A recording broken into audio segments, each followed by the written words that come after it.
ಜೈ ಭಾರತ್ ವಂದೇ ಮಾತರಂ. ಮೊನ್ನೆ ಆಪರೇಷನ್ ಸಿಂಧೂರದ ಬಗ್ಗೆ ಭಾರತದ 3 ದಳದ ಪ್ರಮುಖ ಅಧಿಕಾರಿಗಳು ಮಾಹಿತಿಗಳನ್ನು ಕೊಟ್ಟಿದ್ದರು. ಆದರೆ ಆ ವಿಚಾರಕ್ಕೆ ಸಂಬಂಧಿಸಿದ ಹಾಗೆ ಎಲ್ಲ ಪ್ರಶ್ನೆಗಳಿಗೂ ಕೂಡ ಉತ್ತರ ಕೊಟ್ಟಿದ್ದರು. ವಿರೋಧ ಪಕ್ಷದ ನಾಯಕ ರಾಹುಲ್ ಗಾಂಧಿ ಹಾಗೂ ತೆಲಂಗಾಣ ಮುಖ್ಯಮಂತ್ರಿ ರೇವಂತ್ ರೆಡ್ಡಿ ಆಪರೇಷನ್ ಸಿಂಧೂರದಲ್ಲಿ ಭಾರತದ ಎಷ್ಟು ಫೈಟರ್ ಜೆಟ್ಗಳು ಕಳೆದುಕೊಂಡಿವೆ ಅದರ ಮಾಹಿತಿಗಳನ್ನು ಬಹಿರಂಗಗೊಳಿಸಬೇಕು ಎಂದು ಆಗ್ರಹಿಸುತ್ತಿದ್ದರು. ಇನ್ನು ಈ ವಿಚಾರದ ಬಗ್ಗೆ ಭಾರತದ CDS ಅಂದರೆ ಚೀಫ್ ಆಫ್ ಡಿಫೆನ್ಸ್ ಸ್ಟಾಫ್ ಒಂದು ಇಂಟರ್ವ್ಯೂನಲ್ಲಿ ಒಂದು ಶಾಕಿಂಗ್ ಹೇಳಿಕೆ ಕೊಟ್ಟಿದ್ದಾರೆ. ಅದೇನೆಂದರೆ ಭಾರತದ ಜೆಟ್ಟಿಗೆ ಹಿಟ್ ಆಗಿದೆ ಅಂತ ಹೇಳಿದರು. ಇಡೀ ಒಂದು ದೇಶವೇ ಸಂಚಲನ ಪಡಿಸುವಂತಹ ಒಂದು ಹೇಳಿಕೆಯಾಗಿತ್ತು. General, there's still one unanswered question since the incident between Pakistan and India, and that is whether or not Pakistan downed an Indian jet, or in fact more than that. Can you confirm? I think what is important is that not the jet being down, but why they were being down. But a jet, at least one jet was down? Yeah, why they were. So the good part is that we are able to understand the tactical mistake which we made, remedy it, rectify it, and then implement it again after 2 days, and flew all our jets, again targeting at long range, which I said. ಯಾಕೆಂದರೆ ಇದರ ಬಗ್ಗೆ ಯಾರಿಗೂ ಕೂಡ ಸರಿಯಾದ ಮಾಹಿತಿ ಇಲ್ಲ. ಸಿಂಗಾಪುರದಲ್ಲಿ ಬೂಮ್ಬರ್ಗ್ ಎಂಬ news ಚಾನೆಲ್ಗೆ ಇಂಟರ್ವ್ಯೂ ಕೊಡ್ತಾರೆ.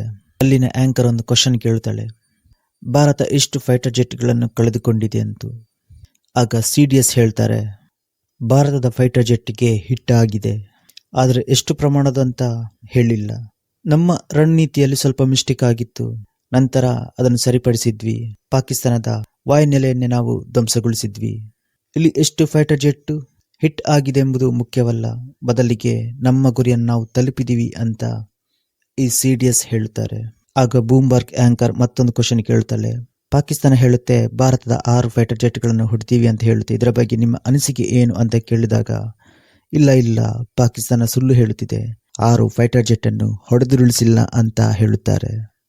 ಇಲ್ಲಿ ಒಂದು ಬ್ಲೂಮ್ಬರ್ಗ್ ನ್ಯೂಸ್ ಚಾನೆಲ್ನ ಡಬಲ್ ಸ್ಟ್ಯಾಂಡರ್ಡ್ ನಿಮಗೆ ನೋಡಲು ಸಿಗುತ್ತೆ. ಅವರು ಪಾಕಿಸ್ತಾನದ ವಿಚಾರ ಬಗ್ಗೆ ಯಾವುದೇ ಕ್ವಶನ್ ಕೇಳಲ್ಲ. ಅಂದರೆ ಪಾಕಿಸ್ತಾನದಲ್ಲಿರುವ ಭಯೋತ್ಪಾದಕರು ಎಷ್ಟು ಜನರು ಸತ್ತಿದ್ದಾರೆ, ಈ ಆಪರೇಷನ್ ಅನ್ನು ಯಾಕೆ ನಡೆಸಲಾಯಿತು, ಪಾಕಿಸ್ತಾನ ಎಷ್ಟು ಫೈಟರ್ ಜೆಟ್ ಕಳೆದುಕೊಂಡಿದೆ, ಎಷ್ಟು ಡಿಫೆನ್ಸ್ ಸಿಸ್ಟಮ್ ಕಳೆದುಕೊಂಡಿದೆ, ಅದರ ಬಗ್ಗೆ ಅವರು ಈ ಬ್ಲೂಮ್ಬರ್ಗ್ ನ್ಯೂಸ್ ಚಾನೆಲ್ ಯಾವುದೇ ಕ್ವಶನ್ ಕೇಳಲಿಲ್ಲ. ಬದಲಾಗಿ ಕೇಳಿದ್ದು ಒಂದೇ, ಭಾರತದ ಫೈಟರ್ ಜೆಟ್ ಎಷ್ಟು ಡ್ಯಾಮೇಜ್ ಆಗಿದೆ ಅಂತ. ಇಲ್ಲಿ ಹಿಟ್ ಎಂಬ ಪದಕ್ಕೆ ನೀವು ಎರಡರ್ಥ ತೆಗೆದುಕೊಳ್ಳಬಹುದು. ಅಂದರೆ ಆ ಫೈಟರ್ ಜೆಟ್ ಧ್ವಂಸಗೊಂಡಿರಬಹುದು, ಅಥವಾ ಆ ಫೈಟರ್ ಜೆಟ್ಟಿಗೆ ಸಣ್ಣ ಪ್ರಮಾಣದ ಡ್ಯಾಮೇಜ್ ಆಗಿ ಅದನ್ನು ಸರಿಪಡಿಸಿಕೊಳ್ಳಬಹುದು. ಇನ್ನು CDS ಅವರಿಗೆ ಬೇರೆ ರಾಷ್ಟ್ರಕ್ಕೆ ಹೋಗಿ ಈ ಥರದ ಇಂಟರ್ವ್ಯೂ ಕೊಡಬೇಕಾದ ಅನಿವಾರ್ಯ ಏನಿತ್ತು ಎಂಬುದು ಭಾರತದ ಹಲವು ನಾಗರಿಕರ ಒಂದು ವಾದ. ನೀವು ಮೊನ್ನೆ ಗಮನಿಸಿರಬಹುದು, ಈ ಆಪರೇಷನ್ ಸಿಂಧೂರದ ವಿಚಾರದಲ್ಲಿ ಈ ಪಾಶ್ಚಿಮಾತ್ಯ ಮಾಧ್ಯಮಗಳು ಪಾಕಿಸ್ತಾನದ ಹೇಳಿಕೆಯನ್ನೇ ಪಬ್ಲಿಷ್ ಮಾಡುತ್ತಿದ್ರು, ಭಾರತದ ವಿರುದ್ಧ ಒಂದು ಪ್ರೊಪಗಂಡ ಮಾಡುತ್ತಿದ್ರು. ಇದೇ ತರ ಆರೋಪ ಪಾಕಿಸ್ತಾನ ಕೂಡ ಮಾಡಿತ್ತು, ಭಾರತದ 6 ಫೈಟರ್ ಜೆಟ್ ಅನ್ನು ಹೊಡೆದುರುಳಿಸಿವೆ ಹಾಗೂ S-400 ಅನ್ನು ಧ್ವಂಸ ಮಾಡಿದಿವಿ ಅಂತ.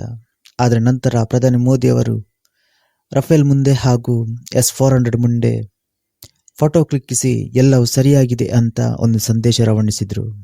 ಈ ಬಾಂಗ್ಲಾ ವಿಮೋಚನಾ ಸಂದರ್ಭದಲ್ಲೂ ಕೂಡ ಭಾರತದ ಫೈಟರ್ ಜೆಟ್ಗಳನ್ನು ನಾವು ಕಳೆದುಕೊಂಡಿದ್ವಿ. ಹಾಗೆಯೇ ಈ ಕಾರ್ಗಿಲ್ ಯುದ್ಧದಲ್ಲೂ ಕೂಡ ಭಾರತದ ಫೈಟರ್ ಜೆಟ್ಟಿಗೆ ಡ್ಯಾಮೇಜ್ ಆಗಿದೆ ಹಾಗೂ ಕಳೆದುಕೊಂಡಿದ್ವಿ. ಅಲ್ಲಿಯೂ ನಾವು ಗೆದ್ದಿದ್ದೇವೆ.